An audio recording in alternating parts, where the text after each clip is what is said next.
एक शब्द है सीज फायर। सीज फायर के बाद क्या कुछ रहेगा दोनों देशों के मध्य? सीज फायर पर दोनों देशों की सहमति से इस पर समझौता बना है। बेसिकली सीज फायर को ऐसे समझते हैं कि जब सीज फायर का ऐलान हो जाएगा उसके बाद ये समझौते में ये रहता कि आप दोनों में से पहले कोई अगर उल्लंघन करेगा तो ये सीज फायर के नियम के विरोध माना जाएगा, इनके उल्लंघन आपने किया है। सीज फायर के दौरान स्थायी और अस्थायी रूप से युद्ध पर विराम लगा दिया जाता है। दोनों देश एक दूसरे पर सैन्य कार्रवाई को वहीं का वहीं रोक लेते हैं। तो फिलहाल भारत और पाकिस्तान के बीच में सीज फायर हो चुका है। विदेश मंत्रालय से विदेश सचिव ने प्रेस कॉन्फ्रेंस करके पूरी जानकारी दी। उन्होंने कहा कि किस तरह से 3:35 के करीब पाकिस्तान के डीजीएमओ से भारत के डीजीएमओ की वार्ता होती है और उसके बाद दोनों देशों की आपस में सहमति बनती है। लेकिन उससे पहले अमेरिका के राष्ट्रपति डोनाल्ड ट्रंप का ट्वीट आता है जिसमें वो भारत को बधाई देते और कहते हैं कि शांतिपूर्वक कॉमन सेंस से भारत ने ये निर्णय लिया है पाकिस्तान से बातचीत करने का। दोनों देशों के मध्य सीज फायर का ऐलान होता है। मैं बधाई देना चाहता हूँ। इसके बाद आपको बता दें कि रक्षा मंत्रालय की प्रेस कॉन्फ्रेंस में वही कर्नल सोफिया कुरैशी ने बताया कि जिस तरह से पाकिस्तान ने दावा किया कि भारत के एयरबेस को नुकसान पहुंचा है, लेकिन हम बता देना चाहते हैं कि किसी भी तरह की सैन्य ठिकानों और एयरबेस को कोई नुकसान है वो नहीं पहुंचा है। सोफिया कुरैशी ने कहा कि पाकिस्तान ये कह रहा है कि भारत ने उनकी मस्जिदों को निशाना बनाया, कि मैं इस बात का खंडन करती हूँ कि भारत ने किसी भी तरह की मस्जिद को निशाना नहीं बनाया। भारत हमेशा एकता, अखंडता और संप्रभुता में विश्वास करता है।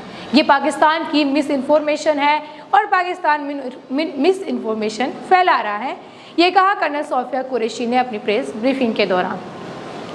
अब देखिए दोनों देशों में जिस तरह से तनाव की स्थिति पिछले 4 दिन से हम सब देख रहे थे, एक युद्ध की स्थिति बन गई थी पूरे देश में और पूरा देश भर जो है इससे वाकिफ हो गया था कि दोनों देशों के मध्य अभी क्या चल रहा है।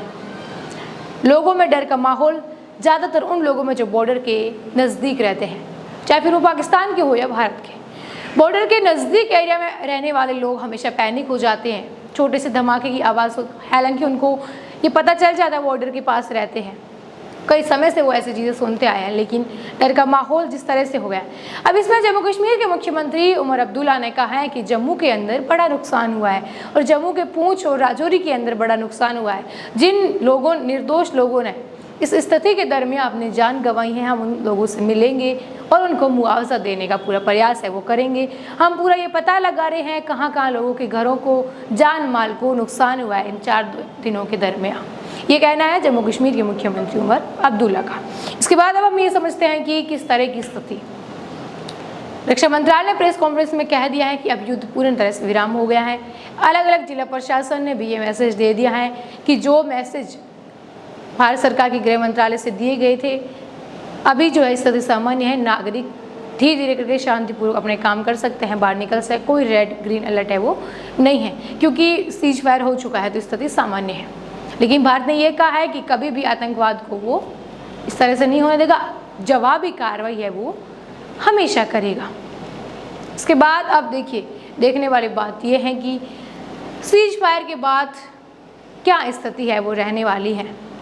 क्या पाकिस्तान, जिस तरह से 22 अप्रैल को पहलगाम घटना हुई, पाकिस्तान के ही तो आतंकवादी थे वो जिन्होंने इसको अंजाम दिया, इसके बाद जवाबी कार्रवाई थी ये, जिस तरह से 6 से 7 मई की दरमियान की रात को भारत ने एयर स्ट्राइक करके इसकी जवाबी कार्रवाई शुरू की थी और इसके बाद लगातार फिर पाकिस्तान भी नहीं रुका, मिसाइल और ड्रोन से कल रात तक पाकिस्तान सुबह तक जो भारत के ऊपर जो है हमले करने की कोशिश कर रहा था, भारत ने भी इस करके जवाब दिया।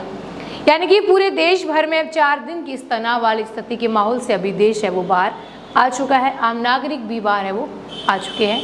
धन्यवाद।